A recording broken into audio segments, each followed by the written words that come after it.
Hey everybody, welcome back. My name is Drew, and this is going to be the final part 3 of my video build series of the Vought F4U-1D Corsair 172 scale by Tamiya. And where I left off is I got it all painted, and I did apply gloss varnish. I used Vallejo polyurethane gloss varnish, and it needs to be thinned out. It's pretty thick, so I think it went down okay.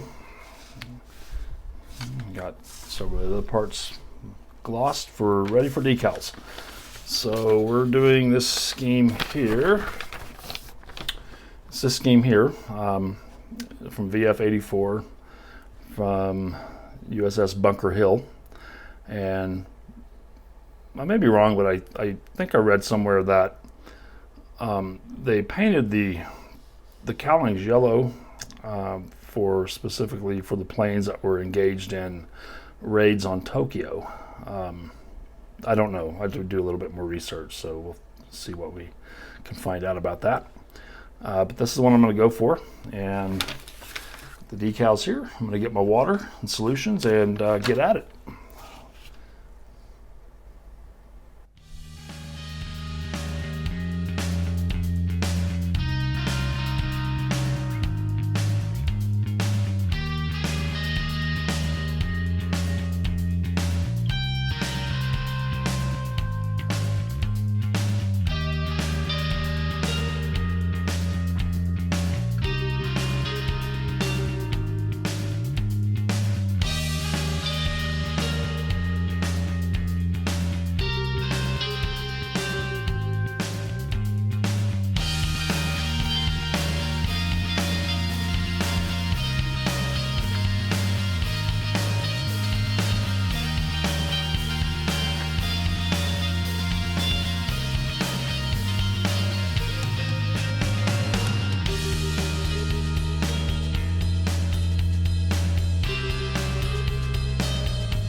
Okay, so after a couple coats of Solvaset, probably about as good as they're going to get. So they don't look too terrible. They did kind of settle in some of the grooves here. Same thing with that.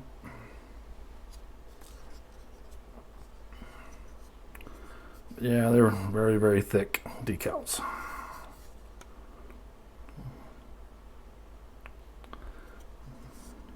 Doesn't look too bad, so all right.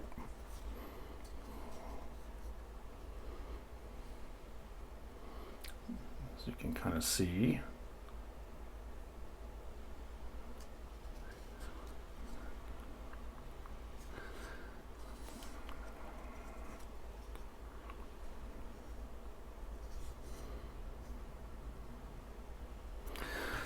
all right, well, on to final assembly. So I need to do the landing gear, install the landing gear, the gear doors, drop tanks, rockets, and just do a little bit of touch-up painting here and there that I need to do on some of these parts here, the antennas and the pitot tube.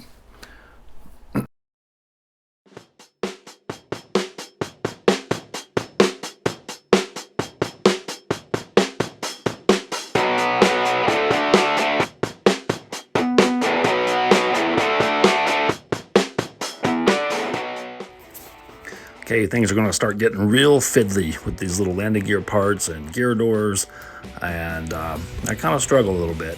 I have to use super glue, which I can't stand using, and I don't know, it makes me kind of rethink doing many more 172 World War II planes.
You get them on certain ways, like a little key. Makes you insert it proper way.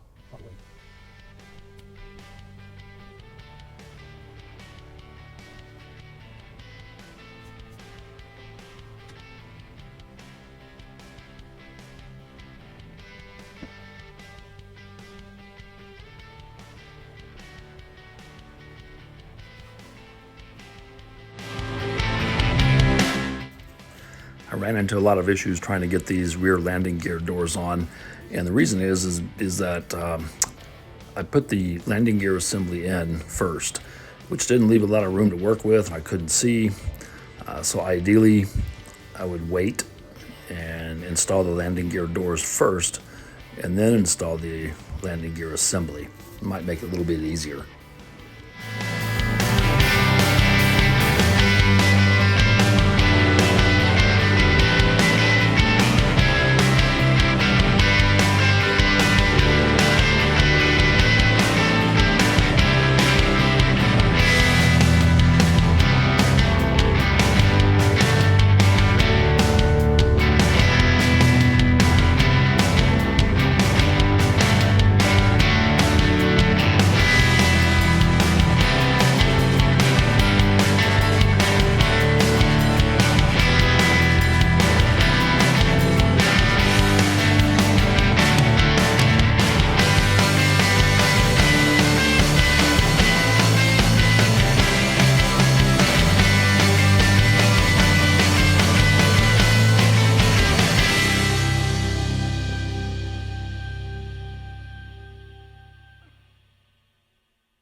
All right, everybody, I went ahead and finished it up off camera, just installing the last few parts. Of course, the drop tanks and the rockets, prop, of course, windscreen, canopy, antenna, pitot tube, and just painted up the, I guess these are landing lights, formation lights, whatever you want to call them, and the wingtip lights that indicate port or starboard. The